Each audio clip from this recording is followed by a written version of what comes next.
नमस्कार. नाथरेकर स्मृती प्रतिष्ठानतर्फे आयोजित संस्कृतोत्सव या उपक्रमाच्या 7व्या सत्रात मी वरद आपल्या सर्वांचे पुन्हा एकदा मनपूर्वक स्वागत करतो.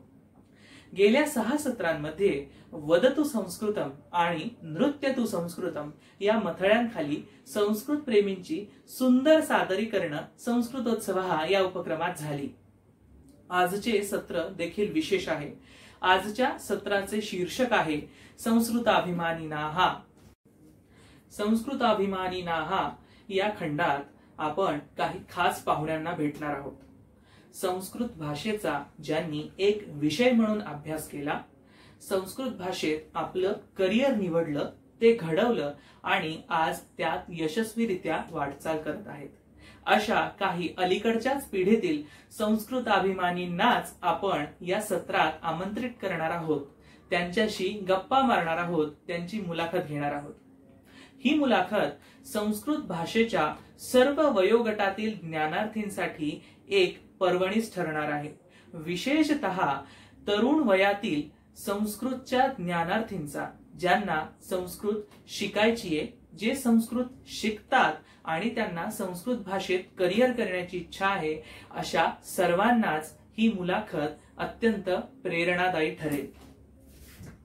नमस्कार. आजच्या सत्राच्या विशेष अतिथी आपल्या सोबत जोडल्या गेलेल्या आहेत. सौ मेधा सचिन पाठे. मेधाजींची ओळख आपल्याला करून देतो. मेधाजी ह्या डॉक्टर बाबासाहेब आंबेडकर मराठवाडा विद्यापीठातून त्यांनी MA संस्कृत म्हणजे संस्कृत मधून पदव्युत्तर शिक्षण पूर्ण केलंय इसवी सन 2010 मध्ये. सध्या त्या डॉक्टर बाबासाहेब आंबेडकर मराठवाडा विद्यापीठात PhD संस्कृतचा अभ्यास करत आहेत. सन 2013 पासून त्या औरंगाबाद शहरात संस्कृत अध्ययनाचं काम करतात. केंद्रीय विद्यालय आणि बाबासाहेब आंबेडकर मराठवाडा विद्यापीठाच्या संस्कृत विभागात त्यांनी संस्कृत अध्यापनाचं काम केलेलं आहे आणि 2015 पासून त्या मराठवाडा शिक्षण प्रसारक मंडळाच्या देवगिरी महाविद्यालयामध्ये संस्कृत अध्यापनाचे काम आजतागायत त्या करत आलेले आहेत. मेधाजी, नमस्कार. आपलं खूप खूप स्वागत. धन्यवाद. सर्व विद्यार्थ्यांच्या आवडत्या असलेल्या मेधाजींच्या बाबतीत सांगण्याची आणखी एक गोष्ट म्हणजे त्या केवळ संस्कृत अध्यापनाचंच काम करत नाहीत, तर त्या संस्कृतच्या व्यासंगी देखील आहेत. अनेक विभागीय, राज्यस्तरीय आणि राष्ट्रीय स्तरावरील नियतकालिकांमध्ये त्यांचे लेख प्रसिद्ध झालेले आहेत. त्याचप्रमाणे संस्कृत भारती संस्थान दिल्ली यांच्यातर्फे त्यांनी पारितोषिक देखील पटकावलेलं आहे.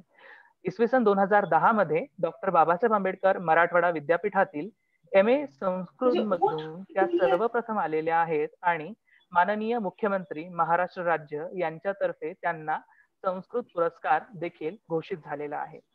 मेधाजी, आपले पुन्हा एकदा खूप खूप स्वागत. आपण आजच्या सत्रात आमच्यासोबत जोडल्या गेलेला आहात.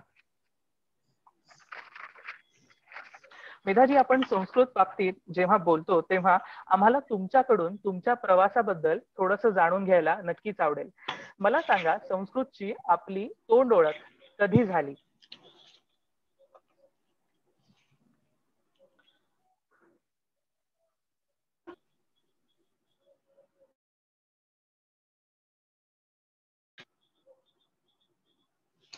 माझा आवाज येतोय?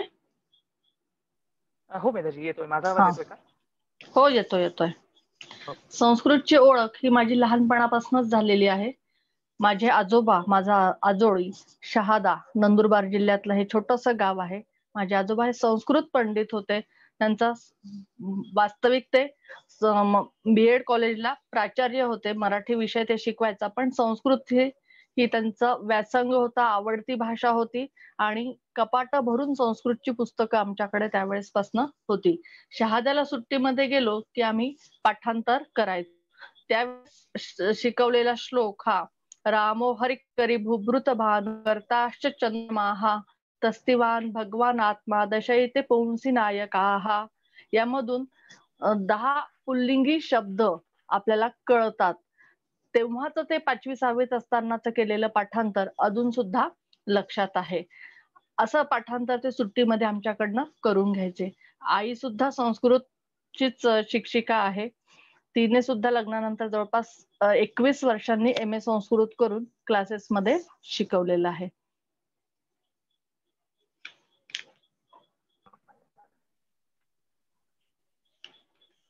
खूप छान. खरं तर बऱ्याच लोकांच्या बाबतीत असं होतं की ते विषय आधी निवडतात आणि नंतर त्यांना ते अनाहूतपणे विषय निवडतात आणि नंतर त्यांना त्यामध्ये आवड निर्माण होते. पण तुमच्या बाबतीत विशेष करून असं लक्षात येतं की तुम्हाला त्याची आवड होती म्हणून तुम्ही तो निवडला. तर मला त्याच बाबतीत मला एक प्रश्न तुम्हाला असा विचारायचा आहे की जेव्हा लहानपणी तुम्हाला संस्कृतची ओळख झाली, तुम्ही जसं म्हणालात तुमच्या आजोबांच्या आणि आईच्या बाबतीत, तर तेव्हा तुम्हाला वाटलं होतं का की आपण संस्कृत निवडू आणि संस्कृत मध्ये करिअर करू? खरं म्हटलं तर संस्कृत हा विषय लहानपणापासूनच आवडीचा होता. शालेय स्तरावर संस्कृत शिकत असताना 8वी ते 10वी आपल्या प्रतिष्ठानच्याच संध्या नाथरेकर बाई या मला शिकवायला होत्या. त्यांच्यामुळे मला तशी संस्कृतची गोडी निर्माण झालेलीच होती. 11वी 12वीला पण SB मध्ये जपे सर होते शिकवायला. ह्या दोघांमुळे गोडी तर संस्कृतची निर्माण झालेलीच होती. पण BA स्तरावर संस्कृत घ्यायचं असताना सुद्धा जालन्याला संस्कृत नव्हतं, औरंगाबादला जाऊन करणं शक्य नव्हतं. मग त्यामुळे दुसरे विषय घेऊन मला BA पूर्ण करावं लागलं आणि MA इकॉनॉमिक्स करावं लागलं. पण लग्नानंतर माझ्या यजमानांचं म्हणणं होतं की तू MA इकॉनॉमिक्सचा एक पेपर राहिला तो पूर्ण कर. पण माझं म्हणणं होतं की आपण MA संस्कृतला ऍडमिशन मिळतंय का ते बघूया. आणि मग त्यावेळेस जेव्हा चौकशी केली तर त्यावेळेस MA संस्कृतला ऍडमिशन मला मिळालं. त्यासाठी विद्यापीठाच्या विभाग प्रमुख डॉक्टर क्रांती व्यवहारे यांचं मार्गदर्शन मिळालं आणि मी MA संस्कृत पूर्ण करू शकली. आणि त्यावेळी संस्कृत मध्ये विद्यापीठातनं प्रथम येण्याचा मान मिळाला. आणि आपल्या नात्रेकर प्रतिष्ठानतर्फे दरवर्षी MA मध्ये विद्यापीठातनं जे प्रथम आलेले आहेत त्यांचा सत्कार केला जातो आणि तो क्षण मला अनुभवायला मिळाला. कारण SB मध्ये जालन्यालाच हा कार्यक्रम झाला. भाले सर, भाले मॅडम, SB कुलकर्णी सर, नाथरेकर प्रतिष्ठानच्या संध्याताई, अलकाताई या सगळ्यांच्या उपस्थितीमध्ये म्हणजे तो सत्कार किंवा तो क्षण मी नाही विसरू शकत. म्हणजे हा बाकीच्या पुरस्कारांपेक्षा आपल्या शाळेत आपण जिथे शिकलोय तिथे हा अनुभव मला मिळाला. ती खूप म्हणजे अविस्मरणीय किंवा सुवर्ण क्षण असा माझ्यासाठी आहे. अगदीच अगदीच. यावरती मला असं म्हणावंसं वाटतं की आपण हे क्षेत्र निवडलं आणि त्यात यशस्वीरित्या वाटचाल करत आहात, तर आपला आदर्श सर्वांनी घ्यावाच, पण आपल्या पालकांचा देखील आदर्श किंवा आपल्या परिवाराचा, जसे तुम्ही म्हणालात तुमच्या पतींचा तुम्हाला तसा खूप सपोर्ट होता, पाठिंबा होता, तर त्यांचा आदर्शही सर्वांनी घ्यावा असं मला इथे विशेष नमूद करावं असं वाटतं. कारण आपल्या जोडीदाराला किंवा आपल्या पाल्यांना ज्या क्षेत्राची आवड आहे त्या त्यांना ते क्षेत्र निवडू देणं आणि त्यात करिअर करू देणं हे देखील खूप छान बाब आहे आणि ह्याचा आदर्श सगळ्यांनी घ्यावा असं मला वाटतं. कारण ह्यावरतीच आधारित अजून एक प्रश्न असा होता की बऱ्याच वेळेला असं होतं की आपण ज्याला इंग्लिशमध्ये पियर प्रेशर असं म्हणतो, म्हणजे आपल्या सोबतचे जे लोक आहेत तर त्यांच्याकडून आपल्याला आपल्या निवडींवरती काही गोष्टी लादल्या जातात किंवा काही गोष्टी आपल्याला अनाहूतपणे आपण त्यातून त्या घेतो. तर आपल्या मित्रमैत्रिणींचा यावरती कसा प्रतिसाद होता आपण जेव्हा निवडलीत संस्कृत भाषा करिअर करण्यासाठी? लग्नानंतर जवळपास 6 ते 9 वर्षांनी मी MA संस्कृत करण्याचा निर्णय घेतला आणि मग संस्कृत MA संस्कृत केला. मित्रपरिवारांचा पण सकारात्मकच दृष्टिकोन होता आणि इतक्या वर्षानंतर तू ऍडमिशन घेऊन पुन्हा शिकते आहे याबद्दल त्यांना सगळ्यांना कौतुकच वाटत होतं. अगदी अगदी. आणि हा MA संस्कृत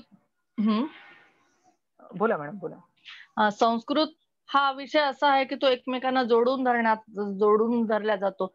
त्या काळात डॉक्टर अपर्णा जिरवणकर ही माझी मैत्रीण झाली आणि ती आजता गायत आमची मैत्री टिकून आहे. अगदीच अगदीच. मला तुम्हाला असं विचारायचंय की आपल्या जीवनात सामाजिक आणि पारिवारिक स्तरावर आपल्या संस्कृत शिक्षणाचा आपल्याला कसा फायदा होताना दिसतो किंवा त्याचा कसा परिणाम तुम्हाला दिसून येतो होताना? खरं तर संस्कृत हा विषय अगदी एक मोठा समुद्र आहे. त्याच्यामध्ये मी आत्ताच त्याच्यामध्ये प्रवेश केलेला आहे आणि यशाचं शिखर तर अजून मला गाठायचंच आहे. पण आपल्या या संस्कृत मध्ये संस्कृत भारतीचं पण मी शहर मंत्री पदाचं काम करत आहे. ते दायित्व माझ्याकडे असल्याने अनेक उपक्रमांमध्ये माझा त्यामुळे सहभाग घेतला जातो. पारिवारिक स्तरावर सुद्धा सर्वांना कौतुकच वाटतंय. कारण माझ्या आजोबांची इच्छा होती की संस्कृतमध्ये त्यांचं एवढं संस्कृत ग्रंथ भांडार आहेत, तो वारसा कुणीतरी पुढे चालवला पाहिजे. मी MA संस्कृत केलं त्यावेळेस त्यांना खूप आनंद झाला आणि तू आता संस्कृतमध्ये PhD कर अशी माझी इच्छा आहे म्हणून. आजोळी सगळ्यांकडे म्हणजे सगळं संस्कृतचं वातावरण असल्यामुळे ते माझ्यासाठी खूप फायद्याचं ठरलं आणि सगळ्या ज्येष्ठांचे आशीर्वाद माझ्या पाठीशी आहेत. आई वडील, माझे सासू सासरे, पती, नणंद, आजोबा ह्या सगळ्यांचा मला संस्कृत शिक्षणासाठी अतिशय प्रोत्साहन देणारं वातावरण आहे. नक्कीच. मेधाजी, मला तुम्हाला असं विचारायचंय की आपण MA संस्कृत केलं आणि आता आपण PhD करत आहात, तर संस्कृत शिकताना तुमच्या विद्यार्थी दशेत तुम्हाला काय अडचणी प्रकर्षाने जाणवल्या? खरं तर संस्कृत शिकताना सुरुवातीला अडचणी येत असतात, पण माझ्या उत्तम अशा गुरुजनांमुळे मला या अडचणी अगदी सहजपणे पार करता आल्या. त्यासाठी मी माझ्या काही गुरुजनांचं नाव घेऊ इच्छिते, कारण त्यांच्यामुळे मला एक एक पायरी पुढे जाण्यासाठी वाव मिळाला. त्यामध्ये विद्यापीठातील डॉक्टर क्रांती व्यवहारे, पल्लवी कर्वे मॅडम, व्यार्दी madam, Kankaria madam, Dikshit madam,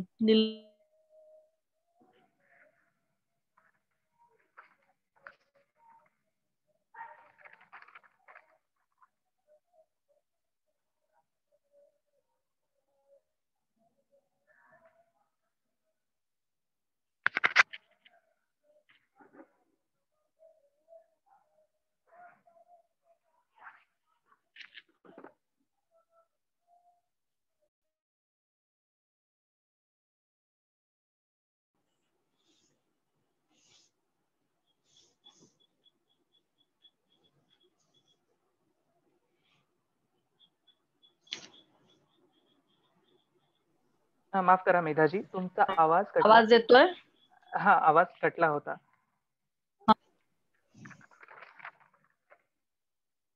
Sanskrit शिकताना अनेक अडचणी तर आल्याच, पण माझ्या गुरुजनांचा त्यांनी मला मनापासून मदत केली आणि त्यामुळे त्या अडचणींवर मात करता आली. त्यामुळे काही गुरुजनांचं मी या ठिकाणी नाव घेऊ इच्छिते. Doctor Kranti Vyavahare madam, Pallavi Karve madam, Yardi madam, Kankaria madam, Dikshit madam, Nilangekar sir, Saraf madam, Dhande madam, doctor Manjusha Kulkarni madam यांचं मोलाचं सहकार्य मला वेळोवेळी मिळालं आणि त्यांच्या प्रती मी कृतज्ञता व्यक्त करते. नक्कीच. तुमच्या गुरुजनांच्या प्रती तुम्ही कृतज्ञता व्यक्त करत आहात आणि आता ते ज्ञानदानाचं कार्य, तोच वसा तुम्ही पुढे चालवत आहात. तर तुमचं त्याबद्दल खूप खूप अभिनंदन आहेच. पण आता त्या बाबतीत मला असं सांगा की संस्कृत शिकवताना तुम्हाला काय अडचणी येतात किंवा संस्कृत शिकवताना नक्की काय प्रॉब्लेम संस्कृत अध्यापकांना येतात? संस्कृत शिकवताना काही वेळा अडचणी तर येतातच. मी 2 वर्ष केंद्रीय विद्यालयामध्ये शिकवलं आणि त्या ठिकाणी पाणिनीय पद्धतीने व्याकरण शिकवलं जायचं किंवा पूर्ण संस्कृत हे पाणिनीय पद्धतीनेच शिकवलं जायचं. पण आपण लहानपणापासून शिकत आलेलो संस्कृत हे भांडारकर पद्धतीने होतं. त्यामुळे पाणिनीय पद्धतीने शिकवताना थोड्याफार अडचणी पण आल्या. त्याचप्रमाणे त्यांना हिंदीमध्ये शिकवावं लागायचं. हिंदी आपली मातृभाषा नसल्यामुळे काही वेळेस थोडीफार अडचण यायची, पण सरावाने हळूहळू ते चांगलं जमू लागलं. त्याचप्रमाणे मी आणि एक माझी विद्यार्थिनी 1 महिन्यापासून संस्कृत वर्ग घेत आहोत. त्यांना संस्कृत बोलायला किंवा स्तोत्र म्हणायला शिकायची खूप इच्छा आहे. मग सगळ्यात ज्येष्ठ मंडळी आहेत, 50-55च्याच वरच्या आहेत. एकूण 15 जण आहेत. त्यातले 13 ज्येष्ठ आहेत आणि 3 लहान मुली आहेत. मग त्यांना शिकवताना त्यांना पूर्ण मराठीमध्ये समजावून सांगून मग पुढे शिकवावं लागतं, कारण त्यांना संस्कृतचं काहीही गंध नाहीये. स्तोत्र श्लोक एवढं त्या म्हणतात, पण लहानपणापासून कधी संस्कृत शिकलेले नसल्यामुळे त्यांना शिकवताना काही अडचणी येतात. पण मग त्यांना काय समजत नाही हे लक्षात आल्यानंतर त्यांच्या स्तरावर जाऊन शिकवणं सोपं जात आहे. तुम्ही शालेय स्तरावरती देखील शिकवलेला आहे, महाविद्यालयीन स्तरावर आता शिकवत आहात देवगिरी महाविद्यालयात. आपण अध्यापन करत असताना माहिती तंत्रज्ञानाचा किंवा इन्फॉर्मेशन टेक्नॉलॉजीचा वापर करता का आणि तो कसा? हो, माहिती तंत्रज्ञानाचा वापर करावाच लागतो. प्रोजेक्टरवर पीपीटी घेऊन मुलांना शिकवावं.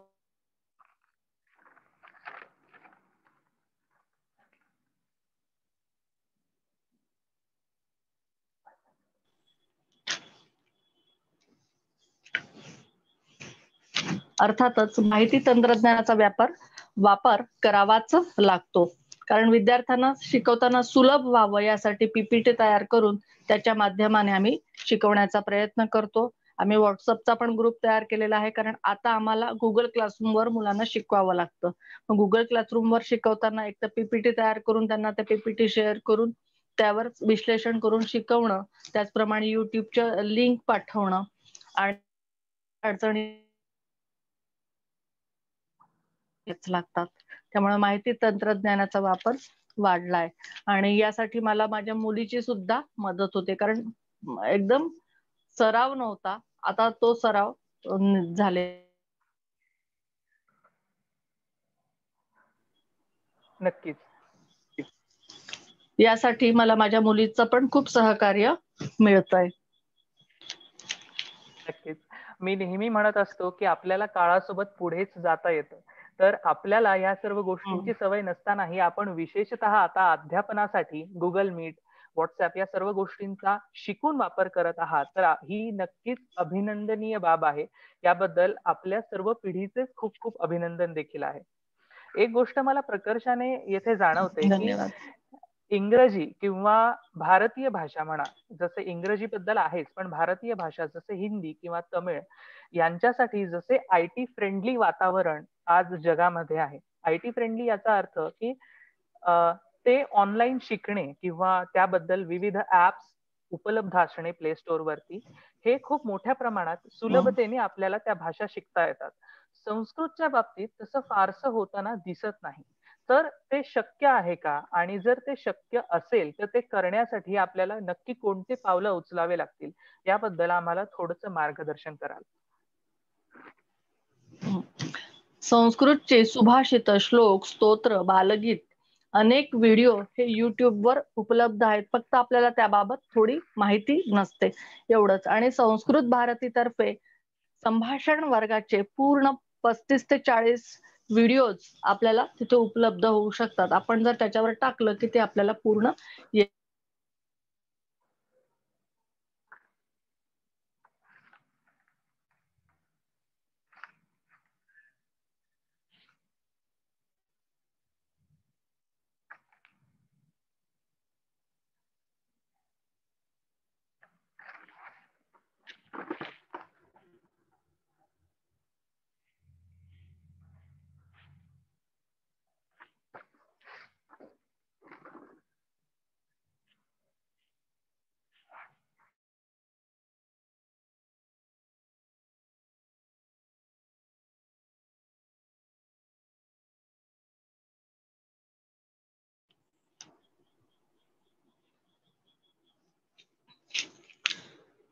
संस्कृतचे सुभाषित, श्लोक, स्तोत्र, बालगीत अनेक व्हिडिओ आपल्याला युट्यूबवर मिळतात. त्याचप्रमाणे प्रोफेसर मदन मोहन झा यांचे अनेक ऍप आपण प्ले स्टोअरवर जाऊन लोड करू शकतो. त्याच्यामध्ये धातू रूपावली, धातू, कोणकोणते धातू कसे आहेत, कृदंत, तद्धित रूप, व्याकरण, ह्या सगळ्या बाबतीत आपल्याला त्या ठिकाणी उपलब्ध होऊ शकते. 8वी पासून पीएचडी पर्यंतचं मार्गदर्शन आपल्याला या प्रोफेसर मदन झा यांच्या ऍपवरून मिळू शकतं. त्याचप्रमाणे फेसबुकवर सुद्धा अनेक लिंक आहेत की त्या ठिकाणी आपण संस्कृतची माहिती मिळवू शकतो.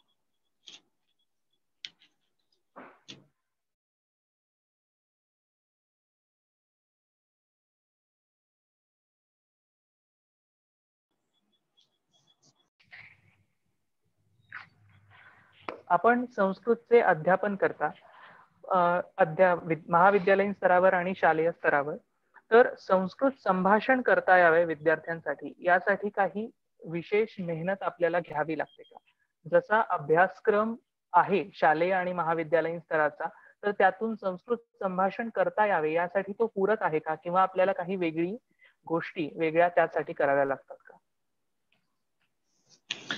संस्कृत भाषेत संभाषण करता यावे यासाठी विद्यार्थ्यांशी संस्कृतमध्येच संवाद साधणं अत्यंत आवश्यक आहे.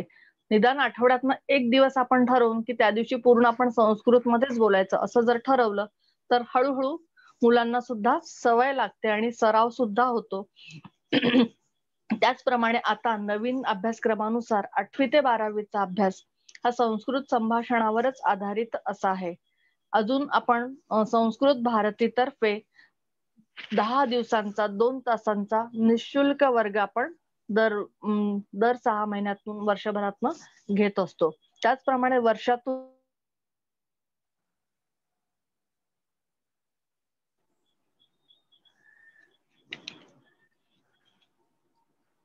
त्याचप्रमाणे वर्षातून 10 दिवसांचं निवासी शिबिर हे संस्कृत भारतीतर्फे आयोजित केल्या जातं. अतिशय नाममात्र शुल्कामध्ये हे 10 दिवसांचं शिबिर असतं. यामध्ये मुलांना संस्कृतमध्ये संभाषण कसं करता येईल या दृष्टिकोनातूनच हा वर्ग चालवला जातो. मग त्यामध्ये लहान मुलांपासून तर ज्येष्ठांपर्यंत कोणीही सहभाग घेऊ शकतो. नक्कीच. पुढील काही प्रश्न मॅडम हे विशेषतः शालेय विद्यार्थ्यांतर्फे आलेले आहेत. म्हणजे एखादी गोष्ट किंवा एखादं क्षेत्र आपण करिअरसाठी निवडत असताना त्याचे करिअर प्रॉस्पेक्ट्स आपण नक्कीच धुंडाळून पाहतो. तर मला या क्षेत्राविषयी विशेष करून आवर्जून आपल्याला विचारायचे की संस्कृत भाषेशी निगडीत करिअरचे कोणते प्रॉस्पेक्ट्स किंवा कोणत्या संधी आजच्या जगामध्ये उपलब्ध आहेत? संस्कृत भाषेशी निगडीत असलेल्या अनेक करिअरच्या संधी आपल्याला उपलब्ध होतात. फक्त अध्यापन हेच एकमेव क्षेत्र नसून संस्कृत जाणणारी व्यक्ती उत्तम अनुवाद करू शकते. म्हणजे कुठल्याही इतर व्यक्तींपेक्षा संस्कृत ज्याला उत्तम माहिती आहे तो चांगल्या प्रकारे योग्य शब्दांचा अनुवाद त्या ठिकाणी करू शकतो. अनुवादक म्हणून तो काम करू शकतो.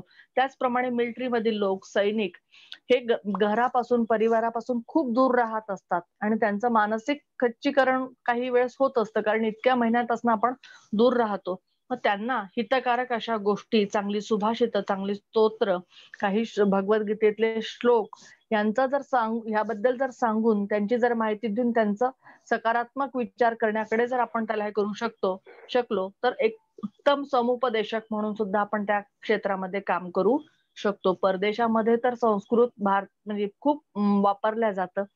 त्यासाठी सुद्धा आपल्याला परदेशात सुद्धा संस्कृतच्या संधी उपलब्ध आहेत. त्याचप्रमाणे मराठी भाषा संचालक म्हणून हे राज्य शासनाचं पद आहे.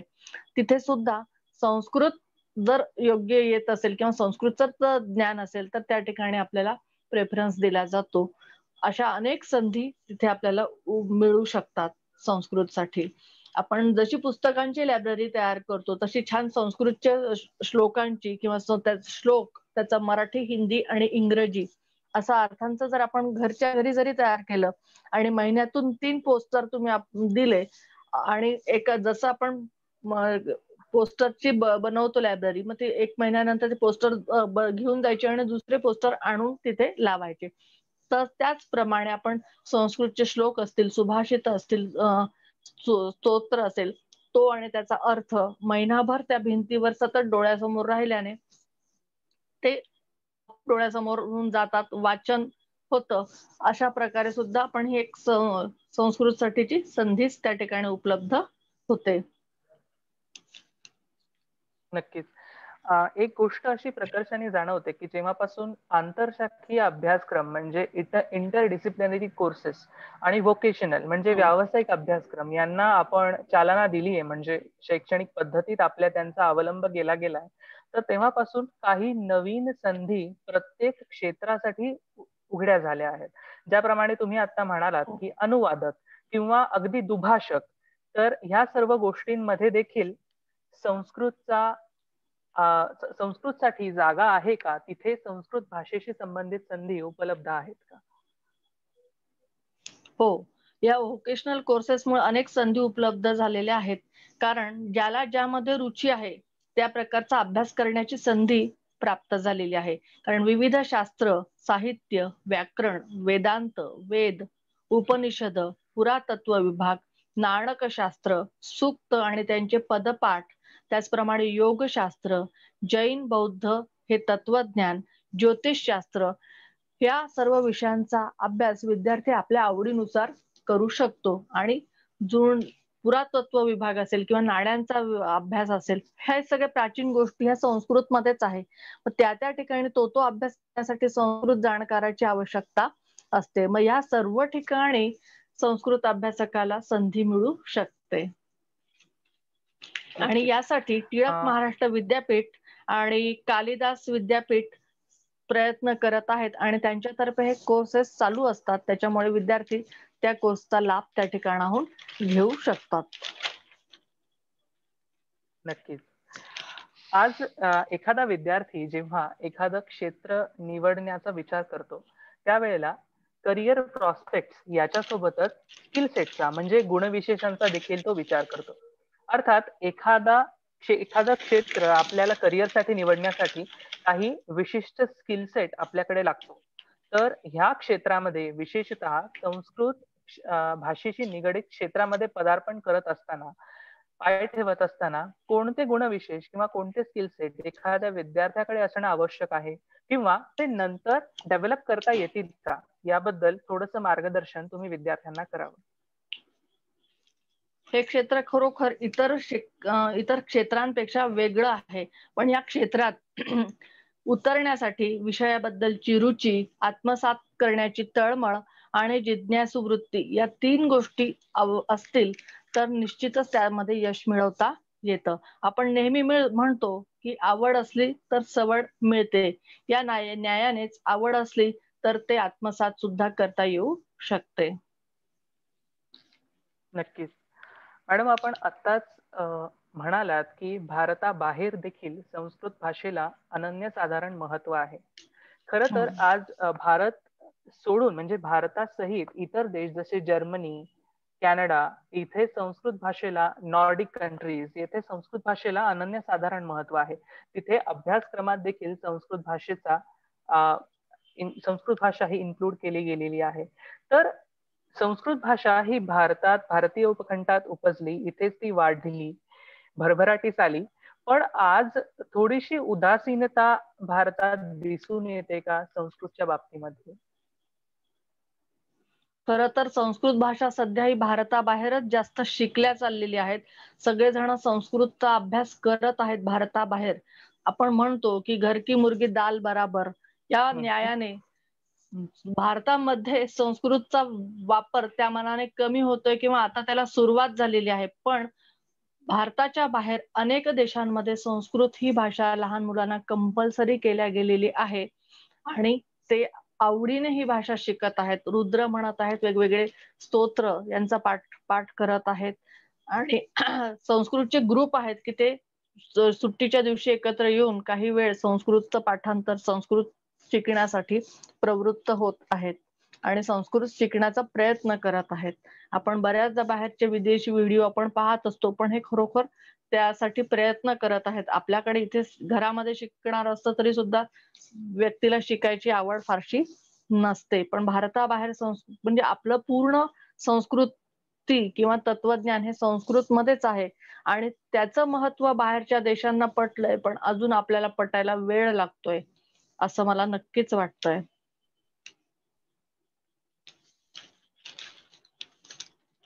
मला की शैक्षणिक, व्यावसायिक आणि प्रशासकीय पातळीवर भारतात संस्कृतची सद्यस्थिती कशी आहे असं आपल्याला जाणवतं? खरं म्हटलं तर शैक्षणिक स्तरावर आता संस्कृत भाषेचं महत्व वाढायला सुरुवात झालेली आहे, परंतु व्यावसायिक आणि प्रशासकीय स्तरावर पाहिजे तसा बदल अजून घडलेला नाहीये.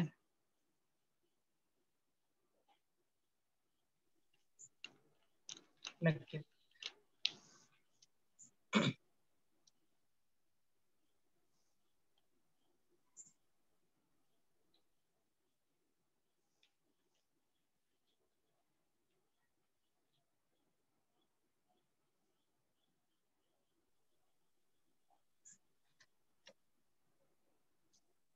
आपण एका थोड्याशा इंटरेस्टिंग खेळाकडे आपण जाऊया मॅडम. या मुलाखतीचा एक तो भागच म्हणूया. रॅपिड फायर असं इंग्लिशमध्ये त्याचं नाव आहे. तर एक प्रश्न मी तुम्हाला विचारतो. अगदी क्षणात आपल्या मनात जे विचार येतात तर ते तुम्हाला यामध्ये मांडायचे. याची मजा अशी आहे की आपण अनेकदा अनेक गोष्टींचे विचार करत असतो, ते विचार आपल्याकडे असतात, पण एखादा प्रश्न तुम्ही फायर केल्यानंतर क्षणात जे विचार, क्षणात जे आपण बोलता ते आपल्या विचारांचं एक प्रतिबिंबच असतं. म्हणून ही रॅपिड फायरची मजा. तर या रॅपिड फायर मध्ये सुरुवातीला तुम्हाला शिफारसी किंवा रेकमेंडेशन सांगायचे आहेत. तर सुरुवातीला मला सांगा की संस्कृत भाषेसंबंधी आपल्याला शासनाकडे 2 शिफारसी करायच्या असतील तर त्या आपण कोणत्या कराल? मला असं वाटतं की जर संस्कृत भाषेसाठी शासनाकडे शिफारसी द्यायच्या असेल तर बालवाडीपासून मुलांना संस्कृत शिक्षण हे कंपल्सरी केलं पाहिजे. आणि त्याचप्रमाणे संस्कृत भाषा ही फक्त शिकण्याची आत्मसात करण्याची न राहता त्यातून नोकरी व व्यवसाय हे सुद्धा उपलब्ध करून देण्यात यावं, अशा 2 शिफारसी मी शासनाकडे करेन. नक्कीच नक्कीच, याचा खरंच खूप फायदा होईल. आणि विशेषतः स्टेट बोर्डाच्या सिलेबस मध्ये आपण 8वी पासून द्वितीय भाषा संस्कृत शिकतो. त्याला थोडस आणखी अलीकडे गेलं तर सीबीएसई अभ्यासक्रमामध्ये 6वी पासून द्वितीय भाषा संस्कृत शिकतो. तर ह्यालाच थोडस आपण आणखी अलीकडे आणलं तर नक्कीच सर्वांचा यातून फायदा होईल. आणि इंग्लिश प्रमाणे जशी आपण इंग्लिश ही तृतीय भाषा म्हणून अगदी 4वी-5वी पासून शिकतो, त्याचप्रमाणे संस्कृतचाही आपल्याला अवलंब करता येईल अगदी प्राथमिक स्तरापासूनच.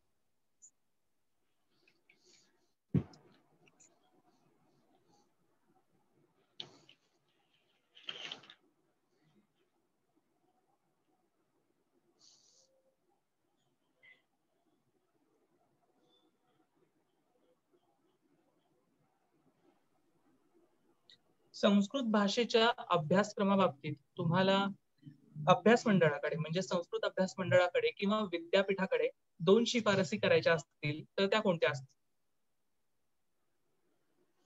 अभ्यासक्रमाबाबतीत तर अभ्यासक्रम तर चांगलाच आहे, पण मला थोड्याशा वेगळ्या शिफारसी कराव्याशा वाटतील की जे उच्च शिक्षण घेत आहेत त्यांच्याकडे गाईड उपलब्ध होत नाही. विद्यार्थ्यांना एमफिल पीएचडी करायचं असेल तर गाईडची संख्या कमी आहेत. एकतर गाईडची संख्या वाढवून देण्यात यावी किंवा गाईडकडे सीट जास्त उपलब्ध करून देण्यात यावे. अन्यथा दुसऱ्या युनिव्हर्सिटीतील गाईडची परवानगी मिळावी अशी पहिली शिफारस करावीशी वाटते. आणि कधी कधी खुला प्रवर्ग यामुळे म्हणजे गुणवत्ता असून सुद्धा स्कॉलरशिप मिळू शकत नाही, तर त्यासाठी सुद्धा काहीतरी करता आलं पाहिजे. अशा ह्या 2 शिफारशी मला कराव्याशा वाटतात. नक्कीच मॅडम, आता आपल्याला सूचना किंवा संदेश द्यायचा आहे, तर तो कोणाला हे मी सांगतो. संस्कृत शिकू इच्छिणाऱ्यांना, संस्कृतच्या ज्ञानार्थींना आपल्याला जर 2 सूचना किंवा 2 संदेश द्यायचे असतील तर त्या आपण कोणते द्याल? संस्कृत भाषा ही मनापासून शिका, ती तुम्हाला खूप काही शिकवेल. त्याचप्रमाणे संस्कृतमुळे तुमच्यामध्ये एकाग्रता, अभ्यासवृत्ती आणि स्मरणशक्ती निश्चितच वाढेल. त्यामुळे संस्कृत पासून दूर जाऊ नका अशी मी कळकळीची विनंती करेल. आणि त्याचप्रमाणे मी आता म्हणाली की लहान मुलांना बालवाडीपासून संस्कृत शिक्षण दिलं पाहिजे.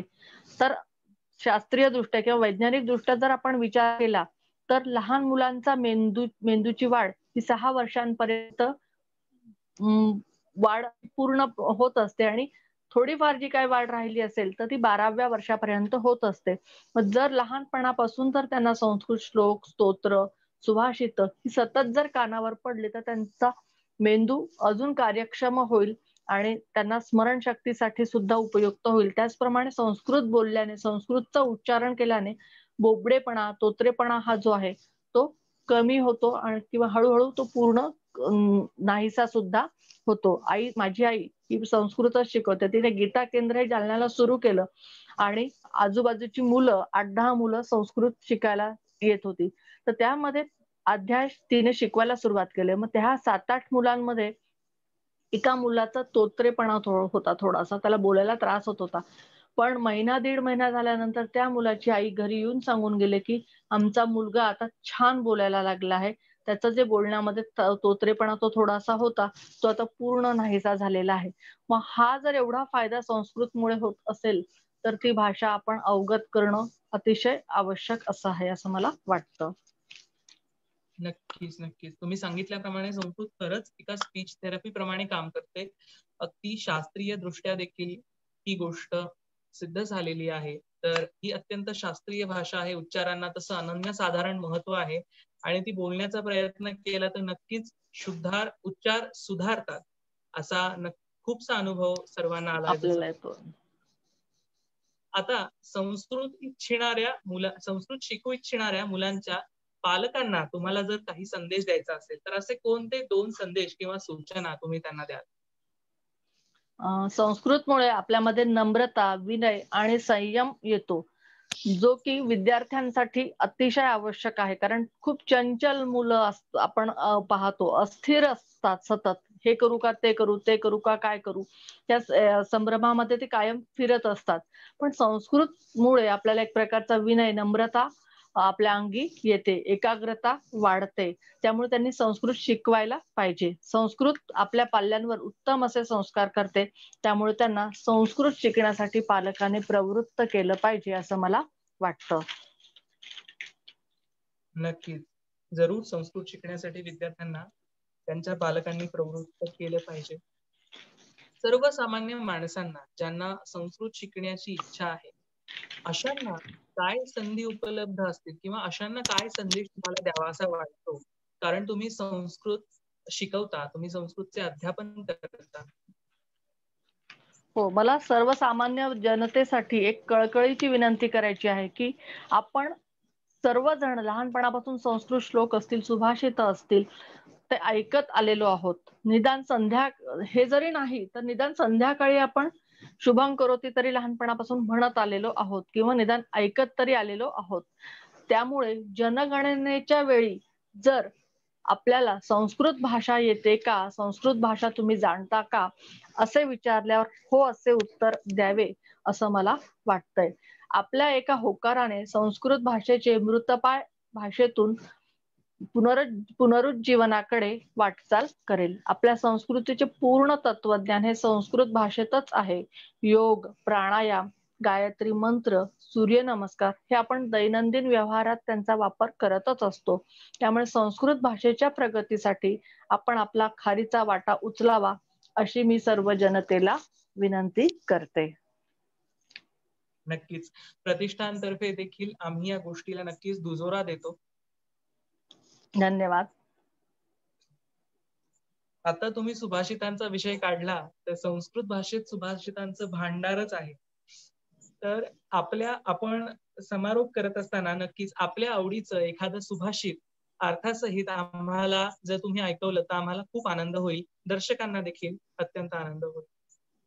ऐकवते. अपूर्व कोपि कोशोऽयं विद्यते तव भारती, व्ययतो वृद्धमायाति क्षयमायाति संचयात. म्हणजे सरस्वतीला प्रार्थना केलेली की हे सरस्वती, विद्येची देवता, तुझा हा खजिना खरोखर अवर्णनीय असा आहे. म्हणजे तो जेवढा आम्ही देऊ दुसऱ्यांना तो सतत वाढत जाणारा आहे. पण जर आम्ही हा साठवून ठेवण्याचा प्रयत्न केला तर तो साठवल्याने हळूहळू कमी होत जाणारा आहे. संस्कृतचा हा जो खजिना आहे तो सतत दुसऱ्यांना देण्याचा प्रयत्न करा, म्हणजे आपल्याकडे त्याचा संचय सुद्धा वाढेल असं मला वाटतं. नक्कीच. मॅडम, आपण संस्कृतमध्ये उच्च शिक्षण घेतलेलं आहे, तर संस्कृत साहित्या बाबतीत आपल्याला किंवा संस्कृत साहित्यातील आपल्याला आवडलेल्या एखाद्या साहित्य कृतीविषयी आम्हाला थोडेसे सांगावेसे तुम्हाला वाटेल का? हो, संस्कृतमध्ये म्हणजे खूप छान छान विषय आहेत की ते वाचल्यावर पुढे सोडावं असं वाटत नाही. संस्कृत मधली अनेक नाटकं अशी आहेत की त्यावर आधारित भरपूर आपल्याला ज्ञान प्राप्त होऊ शकतो. चाणक्य नीतीमध्ये आपण जर पाहिलं त्यांनी पूर्ण राज्यकारभार, कौटिल्य अर्थशास्त्र याच्यामध्ये राज्यकारभार कसा करावा, काय करावा, किती गुप्तहेर कसे असावे, कसे त्यांची निवड करावी, इतक्या बारीक सारीक गोष्टींचा विचार त्यामध्ये केलेला आहे. आपण तो विचार सुद्धा करू शकत नाही. इतक्या बारीक गोष्टींचा विचार त्यामध्ये केलेला आहे. त्याचप्रमाणे पातंजलींचं एक पातंजली मुनींचं योग दर्शन आहे. याच्यामध्ये योग दर्शनामध्ये योग कोणता प्रकार, किती प्रकारचे आहेत, काय आहेत, कसं आहेत, हे सुद्धा सांगितलं गेलेलं आहे. निरुक्त म्हणजे यास्काचार्याने लिहिलेलं, याच्यामध्ये व्युत्पत्ती शास्त्र दिलेलं आहे. म्हणजे प्रत्येक शब्दाची कुठून ना कुठून तरी व्युत्पत्ती झालेली आहे. पाणिनीय शिक्षा हे उच्चारण शास्त्र कसं असावं, उच्चारण कसा केला पाहिजे, उच्चार कसा केला पाहिजे, हे सांगणार आपल्याला त्याच्यातून खूप सारी माहिती मिळते. त्याचप्रमाणे पस्पशान्निक हे सुद्धा खूप महत्वाचं असं आहे. त्याच्यातून खूप व्याकरण कसं असलं पाहिजे, व्याकरण कसं शिकलं पाहिजे, ह्या बाबत सांगितलेलं आहे. त्याचप्रमाणे आपण सतत नेहमी ऐकत आलेली कालिदासाची नाटकं, महाकाव्य, त्याचप्रमाणे खंडकाव्य, मुद्रा राक्षस हे नाटक, भासाची 13 नाटकं, हे यांचा अभ्यास करताना त्याच्यामध्ये मन रमून जातं किंवा त्याबद्दल संस्कृत बद्दल पुन्हा ती गोडी निर्माण होते. नक्कीच. कोणत्याही भाषेचा किंवा अर्थात कोणत्याही विषयाचा अभ्यास करत असताना वाचनाला अनन्यसाधारण महत्व आहे. आपण आपल्या या सर्व कथनातून आपल्याला वाचनाचा प्रचंड व्यासंग आहे याचा प्रत्यय आम्हाला येतोच. तर त्या बाबतीत आम्हाला थोडेसे सांगाल का की वाचनाने आपल्याला कशी मदत केली, किंवा आता आपल्याला वाचनासाठी वेळ काढता येतो का, किंवा मग कसा आपण तो काढता? हो, खरं तर वाचन संस्कार हा लहानपणापासूनच आजोळी निर्माण झालेला आहे. आणि सुट्टीत आम्ही गेलो की 10 ते 15 पुस्तकं आमच्या टेबलवर तिथे लायब्ररीची आलेली असायची. मामा आणि आजोबा ते लायब्ररीची पुस्तकं घेऊन यायचं आणि मग ते जेवढे दिवस आहे तेवढ्या दिवसामध्ये ती पुस्तकं वाचण्याचा म्हणजे फडशा पाडणं, अशा पद्धतीने ती पुस्तकं आम्ही वाचून काढायचो. त्यामध्ये अजून एक असं लक्षात आलं की माझे पणजोबा जे होते, नंदुरबारला जळका बाजार म्हणून एक भाग आहे, तिथे निजामाच्या काळात तो भाग जाळण्याचा प्रयत्न केला. त्यावेळी माझ्या आजोबांनी घरामधली जेवढी पुस्तकं आणि ग्रंथ होती ती सगळी बैलगाडीमध्ये घातली आणि जवळपास 48 तास त्या बैलगाडीवर रक्षण करून की त्या पुस्तकांना काही झालं व्हायला नको. म्हणजे घर जळालं तर दुसरं बांधू शकू, पण पुस्तकं जळाली तर ती पुन्हा प्राप्त होऊ शकणार नाही, यासाठी त्यांनी खूप प्रयत्न केले. मग हा वाचन संस्कार तेव्हापासूनच घडलेला असावा असं मला वाटतं. वाचन तर आवडतंच, पण खास असे त्याबाबत निर्मिती काही केलेली नाहीये. एखादा विषय जर मिळाला तर त्यावरून काहीतरी लिहिता येऊ शकतं, पण वेगळं लिखाण असं काही केलेलं नाहीये. घरातील जबाबदाऱ्या आणि शिक्षणच चालू असल्यामुळे अभ्यासाचीच पुस्तकं माझ्या सध्या वाचनात येत आहेत. अवांतर वाचन सध्या होत नाहीये, पण तरी सुद्धा 15 दिवसांपूर्वीच आमच्या वर्गातील वर्गमित्राने मित्र पर्व हे मित्रांबद्दलचा अनुभव सांगणारं पुस्तक लिहिलं. हे अवांतर वाचन माझं अशात झालं. खूप दिवसांनी वेगळं असं वाचन झालं. त्याचप्रमाणे अशी इच्छा आहे की एक छोटीशी खोली, पुस्तकं आणि मी एवढंच असावं असं कधी कधी वाटतं, पण इतर गोष्टींमुळे ते सध्या शक्य होत नाही, याची एक खंत जाणवते. धन्यवाद. आरोपाकडे वळूया. आपण या मुलाखतीसाठी आपला अमूल्य वेळ दिलात याबद्दल आपले प्रतिष्ठानतर्फे मी खूप खूप आभार मानतो. धन्यवाद. मला एक बोलायचं होतं. प्रतिष्ठानने मला ही संधी उपलब्ध करून दिल्यामुळे मी प्रतिष्ठानतर्फे सर्वांचे हार्दिक धन्यवाद मानून कृतज्ञता व्यक्त करते. धन्यवाद मानण्यापेक्षा त्यांच्या ऋणात राहू इच्छिते. नक्कीच. मुलाखत, सर्व प्रेक्षकांना मला हे सांगायचंय की मुलाखत ही माहितीपूर्ण असते, त्यातून अनुभव कळतात आणि सर्वात महत्वाचं म्हणजे नवे आदर्श प्रस्थापित होतात. तर सर्व संस्कृत भाषेच्या ज्ञानार्थींसाठी आपण आपल्या पाहुण्यांकडून या क्षेत्राबद्दल आपल्याला जाणून घ्यायचंय आणि त्याबद्दल खूप सारी माहिती गोळा करायची, त्यांच्याशी खूप साऱ्या गप्पा मारायच्या आहेत. आपण या सर्व गोष्टी याबद्दल आपले पुन्हा एकदा मी आभार मानतो. धन्यवाद. खूप खूप धन्यवाद. आपण आचरेकर स्मृती प्रतिष्ठानशी गत काही वर्षांपासून जोडल्या गेलेल्या आहातच, तर त्या आपण सदैव आमच्या परिवाराशी जोडल्या गेलेल्या असाव्यात अशी आमची नक्कीच इच्छा आहे. मी सुद्धा स्वतःला परिवारातली एक सदस्यच मानते. मी वेगळं असं मला वाटत नाही, परिवाराशिवाय मी वेगळी आहे असं. खूप खूप धन्यवाद. नक्की. नमस्कार. नमस्कार.